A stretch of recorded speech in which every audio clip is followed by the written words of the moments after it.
दहेज में 45 लाख रुपया, मंदिर में शादी और परिवार वालों के अलावा मात्र 3 लोग आ सकते हैं।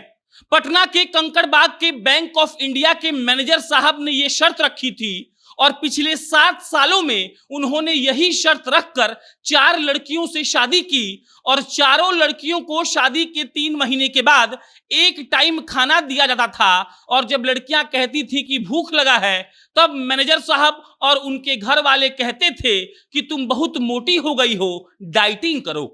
ये कहानी पटना के कंकड़बाग के बैंक ऑफ इंडिया के मैनेजर राजेश की है। जो राजेश फिलहाल तो जेल में है, लेकिन उसकी करतूत जब आप सुनेंगे तो आपके पैरों तले जमीन खिसक जाएगी। राजेश 7 सालों में 4 लड़कियों से शादी कर चुका है और शादी करने के बाद वो उनको दहेज के लिए प्रताड़ित करता है। उसके माता पिता भी दहेज के लिए प्रताड़ित करते हैं और लड़की को मजबूर कर देते हैं कि वो घर छोड़कर चली जाए। पहली शादी राजेश ने बंबई में की, वहां पर भी उसके खिलाफ केस दर्ज है। दूसरी शादी राजेश ने पटना के रामकृष्णा नगर में की, उसकी भी केस दर्ज है। तीसरी शादी भी केस दर्ज है और चौथी शादी होती है 1 साल पहले और उसके साथ भी वही होता है जो राजेश ने अपनी पिछली 3 पत्नियों के साथ किया। राजेश का अपना एक मोडस ऑपरेंडी था। राजेश बैंक में मैनेजर था, बैंक ऑफ इंडिया में मैनेजर था और इसी बात का धौंस दिखाकर वो शादी करता था अच्छे घर में और लड़कियों से पहली शर्त रखता था कि अगर तुमसे शादी करेंगे तो 45 लाख रुपए बतौर दहेज हम लेंगे। लड़की वाले ये सोचकर दे देते थे कि अच्छे पद पर है, बढ़िया दामाद मिल जाएगा, लेकिन उनको पता नहीं था कि राजेश का कुछ दूसरा ही प्लान है। पहली शर्त यह होती थी कि 45 लाख रुपए बतौर दहेज हमको दीजिए और उसके बाद दूसरी शर्त यह होती थी कि शादी हम मंदिर में करेंगे। अब आप समझिए इस बात को, मंदिर में शादी इसीलिए करेंगे ताकि किसी को मालूम नहीं पड़े कि शादी कर रहे हैं, क्योंकि पटना में जो आदमी 2 शादी कर चुका है, बंबई में 1 शादी कर चुका है और चौथी शादी फिर कर रहा है, तो उसको डर तो लगेगा।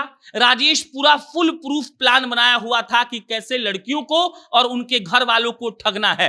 45 लाख रुपए लेने के बाद दूसरी शर्त होती थी कि आपको मंदिर में शादी करना है और तीसरी शर्त यह होती थी कि शादी में परिवार वालों के अलावा मात्र 3 लोगों को बुलाया जा सकता है।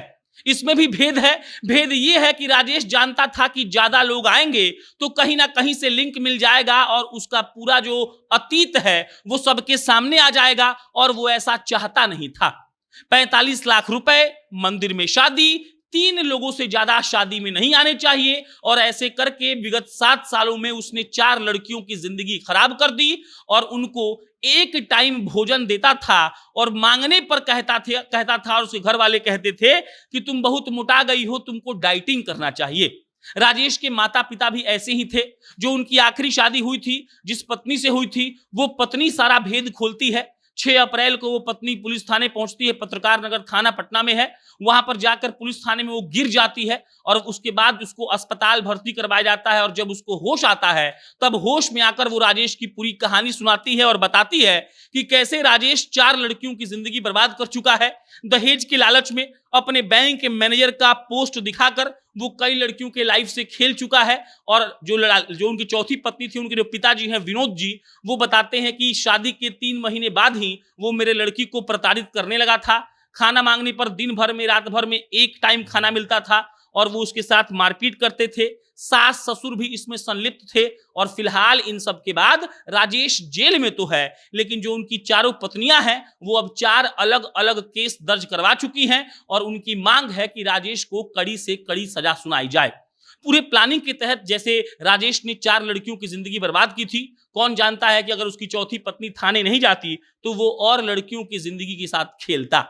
45 लाख रुपया मांगता था दहेज में, फिर कहता था कि मंदिर में शादी होगी, फिर कहता था कि 3 लोग से ज्यादा शादी में नहीं आएंगे और ये सब करके लड़कियों को गुमराह करता था और गुमराह करने के बाद, शादी करने के बाद उनको मजबूर कर देता था घर छोड़ने के लिए। राजेश जेल में है और लगातार उनकी पत्नियों की तरफ से कहा जा रहा है कि कैसे भी इस आदमी पर कार्रवाई हो, वरना ये आदमी और भी लड़कियों की जिंदगी के साथ खेल सकता है। बाकी इस पर कोई अपडेट आएगा तो आपको इत्तला करेंगे। हम फिर जल्दी किसी नई खबर के साथ मिलेंगे। धन्यवाद।